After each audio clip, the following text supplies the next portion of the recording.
السلام علیکم آپ سبھی کو، welcome back to my YouTube channel. میرا نام سمرین سیفی ہے اور آپ دیکھ رہے ہیں ہمارا چینل ایچ اردو کلاسز۔ تو ہمارا تعلیم اسلام کا تیسرا حصہ پورا ہو چکا ہے اور آج سے ہم تعلیم اسلام کا چوتھا حصہ پڑھیں گے۔ تو یعنی کہ آج ہم تعلیم اسلام کے چوتھے حصے کا پہلا شعبہ پڑھیں گے، یعنی کہ تعلیم الایمان یا اسلامی عقائدے۔ تو چلیے ہم آج کا سبق شروع کرتے ہیں۔ اعوذ باللہ من الشیطان الرجیم، بسم اللہ الرحمن الرحیم۔ توحید۔ سوال، لفظ اللہ کے کیا معنی ہیں؟ جواب، اللہ اس ذات خدا تعالیٰ کا نام ہے جو واجب الوجود ہے اور تمام صفات کمالیہ اس میں موجود ہیں۔ سوال، واجب الوجود کے کیا معنی ہیں؟ جواب، واجب الوجود ایسی ہستی کو کہتے ہیں یا ایسی موجود شے کو کہتے ہیں جس کا وجود یعنی کہ موجود ہونا واجب یعنی ضروری ہو اور اسے عدم نیستی محال ہو۔ جو واجب الوجود ہوگا وہ ہمیشہ سے ہوگا اور ہمیشہ رہے گا۔ نہ اس کی ابتدا ہوگی نہ انتہا، اور کسی وقت اس کی نیستی نہ ہو سکے گی، اور وہ خود بخود جو موجود ہوگا، کیونکہ جو چیز کسی دوسرے کے لیے پیدا کرنے سے پیدا ہو اور وجود میں آئے وہ واجب الوجود نہیں ہو سکتی۔ پس اسلامی تعلیم کے مطابق اللہ تعالیٰ واجب الوجود ہے، اس کے سوا عالم کے کوئی چیز واجب الوجود نہیں۔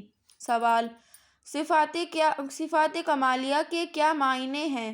جواب، خدا تعالیٰ چونکہ واجب الوجود ہے اور واجب الوجود کا اپنی ذات میں کامل ہونا ضروری ہے، تو اس کمالی ذات کے لیے جن صفتوں کا اس میں ہونا ضروری ہے وہ سب اس کے لیے ثابت ہیں، انہیں صفتوں کو صفات کمالیہ کہتے ہیں۔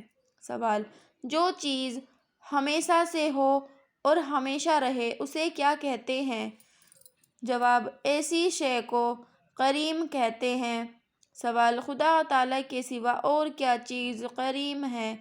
جواب، خدا تعالیٰ اور اس کی تمام صفات قدیم ہیں، ان کے سوا اور کوئی چیز قدیم نہیں۔ سوال، جب خدا تعالیٰ کے سوا اور کوئی چیز ہمیشہ سے موجود نہیں تھی تو خدا تعالیٰ نے آسمان و زمین اور تمام چیزیں کیسے بنائیں؟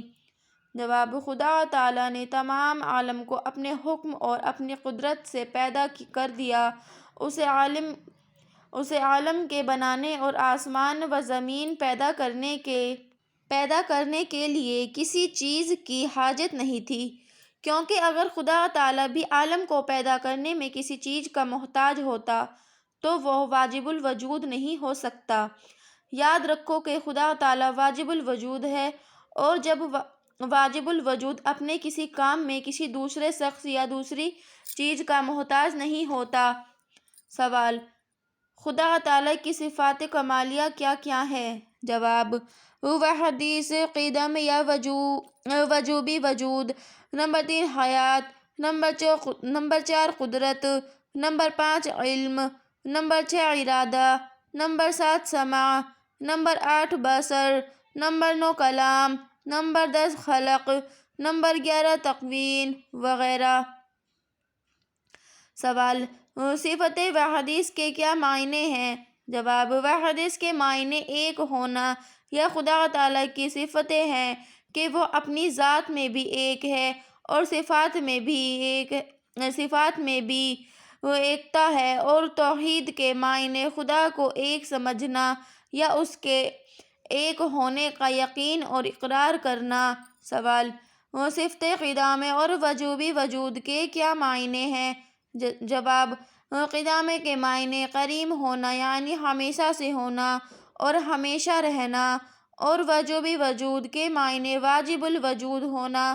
واجب الوجود کے معنی تم شروع میں پڑھ چکے ہو۔ سوال، ازلی ابدی کے معنی کیا ہیں؟ جواب، جس چیز کی ابتدا نہ ہو یعنی ہمیشہ سے ہو اسے ازلی کہتے ہیں، اور جس چیز کی انتہا نہ ہو یعنی ہمیشہ رہے اسے ابدی کہتے ہیں۔ پس خدا تعالیٰ ازلی بھی ہے اور ابدی بھی ہے اور یہی معنی قدیم ہونے کے ہیں۔ سوال، حیات کیا کیا معنی ہیں؟ جواب: حیات کے معنی زندگی کے ہیں، یعنی خدا تعالیٰ زندہ ہے، زندگی کی صفت اس کے لیے ثابت ہے۔ سوال: صفات قدرت کے کیا معنی ہیں؟ جواب: قدرت کے معنی طاقت کے ہیں، یعنی عالم کو پیدا کرنے اور قائم رکھنے اور پھر فنا کرنے اور پھر موجود کرنے کی قدرت طاقت رکھتا ہے۔ سوال: صفت علم کے کیا معنی ہیں؟ جواب: علم کے معنی ہیں جانب، یعنی خدا تعالیٰ تمام چیزوں کا عالم جاننے والا ہے، اس کے علم سے کوئی چیز چھوٹی ہو یا بڑی نکلی ہوئی نہیں، ذرہ ذرہ کا اسے علم ہے، ہر چیز کو اس کے وجود سے پہلے اور معلوم ہونے کے بعد بھی جانتا ہے۔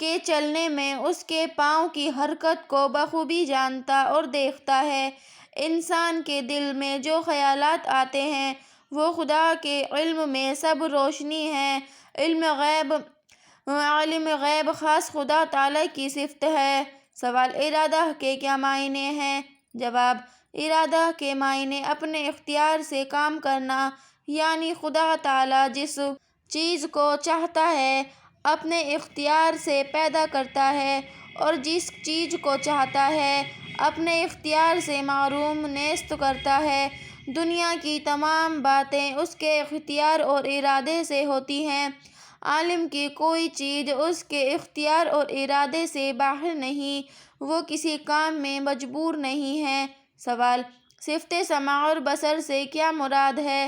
جواب: سمع کے معنی سننا اور بصر کے معنی دیکھنا، یعنی خدا تعالیٰ ہر بات کو سنتا اور ہر چیز کو دیکھتا ہے، لیکن مخلوق کی طرح اس کے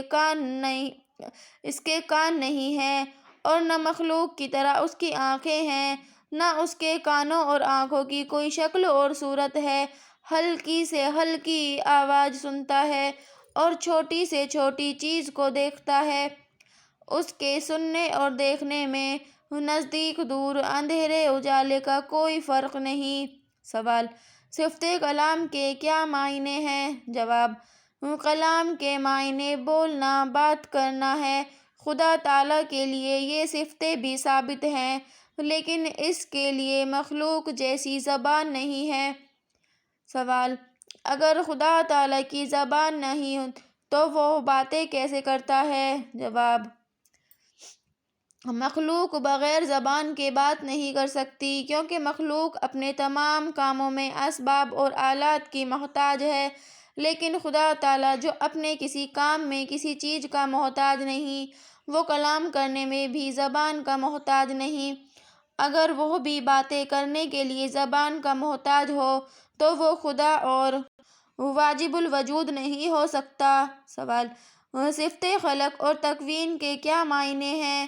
جواب: خلق کے معنی پیدا کرنا اور تکوین کے معنی وجود میں لانا۔ خدا تعالیٰ کے لیے یہ صفتیں بھی ثابت ہیں، وہی تمام عالم، خالق، پیدا کرنے والا، مکون، وجود میں لانے والا ہے۔ سوال: ان صفات کے علاوہ خدا تعالیٰ کی اور صفتیں بھی ہیں یا نہیں؟ جواب: ہاں، خدا تعالیٰ کی اور بھی بہت سی صفتیں ہیں، جیسے مارنا، زندہ کرنا، رزق دینا، عزت دینا، ذلت دینا وغیرہ، اور خدا تعالیٰ کی تمام صفتوں ازلی، ابدی اور قدیم ہیں، ان میں کمی بیشی، تغیر، تبدیلی نہیں ہو سکتی۔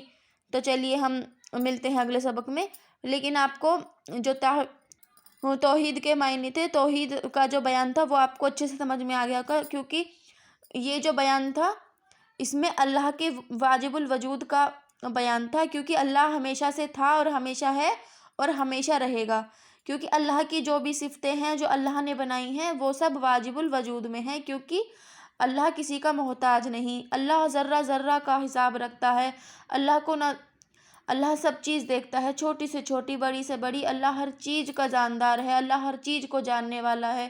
جو ہمارے دل میں خیالات آتے ہیں ان خیالات کو سوچنے سے پہلے اللہ تعالیٰ ہمارے خیالات کو پہچان لیتا ہے کہ ہمارے بندے کے دل میں کیا خیال ہے۔